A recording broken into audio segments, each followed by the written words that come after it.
Hello, आप सभी को नमस्ते, प्रणाम, राधे राधे। तो बताइए कैसे हैं आप लोग। आई होप सब अच्छे होंगे, भले चंगे होंगे, जहाँ भी होंगे अपना और अपनों का बहुत ही अच्छे से ख्याल रख रहे होंगे। तो अपना भी ख्याल रखिए, साथ में रखिए अपनों का भी, और जहाँ भी रहिए बिल्कुल मस्त रहिए, खुश रहिए। तो ये है जन्माष्टमी वाले दिन की वीडियो, मीन्स जिस दिन हमारे ठाकुर जी का जन्म हुआ था, मीन्स होने वाला था।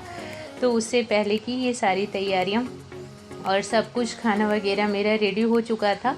तो बस सारी चीज़ें ला करके एक जगह पे रख रही थी। जो चीज़ ये होती है ना, हम लोग सब कुछ तो रेडी कर लेते हैं, बट क्या होता है कि चीज़ कभी कभी जल्दी में छूट जाती है। तो मैं जब सब कुछ रेडी हो जाता है तो ला करके सब एक जगह पे रख लेती हूँ पूजा से पहले, मीन्स 12 बजे से पहले, ताकि नज़र पड़ती रहे और पता चले कि क्या रह गया है और क्या लेकर के आ गए। क्योंकि अक्सर ऐसा होता है कि हड़बड़ी में कुछ ना कुछ छूट ही जाता है, तो बाद में बहुत पछतावा होता है कि पूजा के टाइम पे तो ये चीज़ थी नहीं मंदिर पे, और फूल वगैरह सब बाकी का डेकोरेशन में सब दिन में कर ली थी। लेकिन ये फूल वाला जो था, ताज़े फूल आए हुए थे, तो वो सब अब लगा रही थी, क्योंकि 12 बजे तक बहुत टाइम हो जाता है और फिर खाना वाना बनाने के बाद बहुत सारा टाइम बचता है। तो उसके बीच में ये फूल वाला काम करती हूँ, क्योंकि ताज़े ताज़े फूल बिल्कुल 12 बजे तक अच्छा भी रहता है। और वही अगर शाम को या दिन में भी फूल वाला डेकोरेशन कर दें तो फूल थोड़ा सा फ्लावर जो है मुरझा जाते हैं। और हमारे किशु बेटा जी बार बार बीच में आना, तो बच्चों का तो वही होता है कि कुछ जब घर में होता है तो बच्चे बहुत ज़्यादा एक्साइटेड होते हैं। और ये ठाकुर जी का बर्थडे वगैरह ये सब तो और भी ज़्यादा बच्चों को इन्जॉयमेंट मिलती है इसमें। तो ये गजला मंगाई थी, मीन्स वाइट वाले फूल की माला होती है, उसमें माले, उसमें प्रभु जी के झूले में लगा करके उससे ही उसकी ही डोरी बनाई थी। और लोटस का फ्लावर आया था, तो यहाँ पे मिलता है कमल का फूल, वही मंगाई थी, उसको हम लोग ओपन कर रहे थे। तो छोटे बाबू को बहुत अच्छा लगता है ये सब देखना करना। बड़ा वाला तो ठीक है, थोड़ा बड़ा हो गया, समझदार हो गया, तो वो आराम से बैठा रहता है, बट छोटा वाला बार बार बीच में कुछ ना कुछ करता रहता है। और मुझे उसको बार बार बोलना पड़ता है हैंड वॉश कर आओ, हैंड वॉश कर आओ, क्योंकि डर लगता है ना कि बच्चे पता नहीं कब मुंह में हाथ डाले। और मेरे बच्चे तो कुछ ज़्यादा ही, इन लोगों का ज़्यादातर मुंह में फिंगर रहता है, तो इनको बार बार हैंड वॉश करवाना पड़ता है कि हैंड वॉश करके आओ तभी ये टच करना। और उसके बाद अभिषेक की तैयारी करने लग गई थी। तो अभिषेक के लिए सब कुछ 5 चीज़ें, दूध, दही, घी, हनी और शुगर। और जो गंगाजल होता है वो तो मीन्स रहता ही है, लेकिन ये 5 चीज़ें जो पंचामृत कहते हैं ना, उससे ही हम लोग ठाकुर जी का अभिषेक करते हैं। तो ये सारी चीज़ें भी रख ली थी मैं अभिषेक के लिए, और 1 बाय 1 सभी चीज़ों से हम लोग करेंगे। और यहाँ पे हमारे यहाँ पे पंडित जी नहीं मिल पाते हम लोगों को, तो इसके लिए फिर हम लोग यही खुद से ही अभिषेक कर लेते हैं। क्योंकि गांव में हमारे यहाँ पे क्या होता है, मेरे ससुराल में, कि वहाँ पे पंडित जी आकर के ये सारा काम करते हैं। बट यहाँ मिल तो जाएंगे, लेकिन इन लोगों के जो रूल्स होते हैं वो अलग होते हैं, हम लोगों का अलग होता है नॉर्थ साइड का। तो हम लोग अपने तरीके से ही कर लेते हैं 5 चीज़ों से प्रभु जी का अभिषेक करना और श्रृंगार करना। और बोलते हैं ना कि बस भगवान जी से इतना बोलते रहो कि हाँ भगवान जी कुछ गलती हुई होगी तो माफ़ करिएगा, बाकी का तो ये खुद ही देख लेंगे, है ना।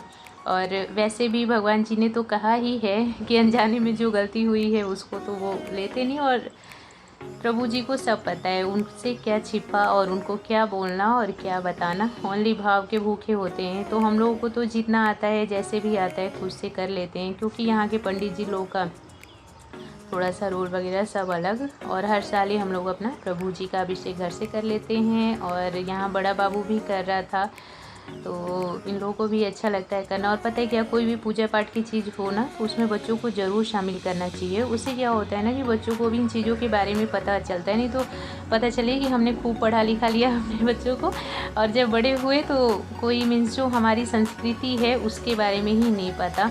तो ये जो हमारी संस्कृति है ना, उसके बारे में भी जानना बहुत ही ज़्यादा ज़रूरी होता है। बच्चा चाहे कहीं भी पढ़ लिख के निकल जाए, लेकिन जो अपनी संस्कृति है ना उसको ज़रूर साथ में रखना चाहिए। तो इसके लिए कहीं टेंपल भी जाना हो तो मैं बच्चों को लेके जाती हूँ। कुछ गलती करते हैं तो उसके बारे में हम लोग बताते हैं। घर की भी जो पूजा है उसमें भी बच्चों को शामिल करते हैं। कोई फेस्टिवल होता है तो उसके बारे में बताते हैं हम लोग कि क्या चीज़ कैसे। तो ये सब चीज़ें ज़रूर करवानी चाहिए। और फिर देखिए हमारे ठाकुर जी महाराज सज धज के बैठ गए थे अपने झूले में। तो हम लोग फूल चढ़ा रहे थे और थोड़ा सा फूल का पंखुड़ी चारों तरफ कर दी थी। तो पता है क्या होता है, एक बहुत ही अच्छी सी खुशबू पूरे घर में, ताज़े फूल होते हैं और प्रभु जी का जन्म हुआ है तो अच्छी सी खुशबू तो आनी ही है नेचुरली। तो बहुत अच्छी सी खुशबू आती है। फ्लावर का ना थोड़ा सा रंगोली वगैरह या मंदिर पे चारों तरफ लगाना ही चाहिए, अच्छा लगता है। एक अलग ही रौनक आ जाती है। तो हम लोग 1 बाय 1 सब लोग फूल चढ़ाए प्रभु जी को और फिर उसके बाद हुई हमारी आरती। तो हम सब आरती भी करेंगे और सबसे अच्छी बात कि इतनी देर तक मेरे बच्चा पार्टी जगे रहे, जबकि मेरे बड़े बेटे का स्कूल था, लेकिन फिर भी वो बोला कि नहीं आरती करके भगवान जी को और तभी मैं सोऊंगा। तो पहले जब छोटे छोटे से थे तब सो जाते थे, लेकिन अभी थोड़ी समझदार हो गए, इन लोगों को भी पता चलने लगी है कि नहीं करके ही सोना। तो आरती किए, फिर झूला झूलाए और बोलते हैं ना साथ में आरती करना और साथ में झूला झूलाना प्रभु जी को बहुत अच्छा होता है। तो हम दोनों ने साथ में आरती की, झूला झूलाया और आप लोग भी दर्शन कर लीजिए मेरे ठाकुर जी महाराज का और आरती ले लीजिए। और बच्चों को झूला झूलाने में तो बहुत अच्छा लगता है ठाकुर जी महाराज का। तो छोटू तो कुछ ज़्यादा ही खींच के मैं बोली प्रभु जी नीचे आ जाएंगे, तो ज़्यादा नहीं खींचना, थोड़ा सा धीरे ही। इन लोगों को अच्छा लगता है। ये तो दिन में अब अभी के टाइम पे 3-4 बार दिन में जब भी स्कूल से आते हैं तो लेकर के थोड़ा सा झूला झूलाने लगते हैं। और यहाँ पे बड़ा बाबू झूला झूला रहा था। तो ऐसे जब बड़ा वाला बाबू मेरा छोटा था तो ये भी यही हाल करता था कि दिन भर झूलाता रहेगा जब जब इसको याद आएगा। तो अच्छा भी है। और ठाकुर जी पता है बहुत अच्छी सी स्माइल कर रहे थे झूला झूलते हुए। मुझे तो बहुत अलग लगे मेरे प्रभु जी इस बार, बहुत ही ज़्यादा। इसके लिए मैं बार बार प्रभु जी की झलक देख रही थी, क्योंकि एकदम बहुत अच्छी वाली स्माइल की मेरे प्रभु जी ने इस बार।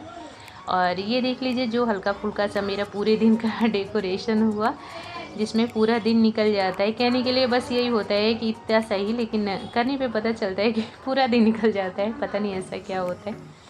तो बस यही है फाइनली हमारी जन्माष्टमी की पूजा। आप लोग वीडियो देखना, बताना कि वीडियो कैसी लगी। और ये जो फूल वाली रंगोली है ये तो मेरे हर साल ही बनती है। और ये प्रभु जी का भोग तो कैरेट था, साफ़ सुथरा ही था, तो वो भी रख दी थी। बाकी खीरा बनाना, खीरा तो होना ही चाहिए बनाना। और घर में जो पूड़ी सब्जी खीर स्वीट बनाई थी, सिंघाड़े का आटा का हलवा बनाई थी। और दही हमारे प्रभु जी को बहुत पसंद है, माखन पसंद है, तो वो सारी चीज़ें मैं रख दी थी भोग में। और फिर ये प्रसाद हम लोग उठाएंगे और जो भी पूड़ी सब्जी वगैरह है वो घर में सब लोग खाएंगे फिर। तो इसके बाद ही हम लोग का व्रत खुलता है। और देखिए हमारे ठाकुर जी महाराज कैसे मुस्कुरा रहे हैं, बहुत अच्छी सी स्माइल दिखी प्रभु जी की। वीडियो देखने के लिए थैंक यू सो मच।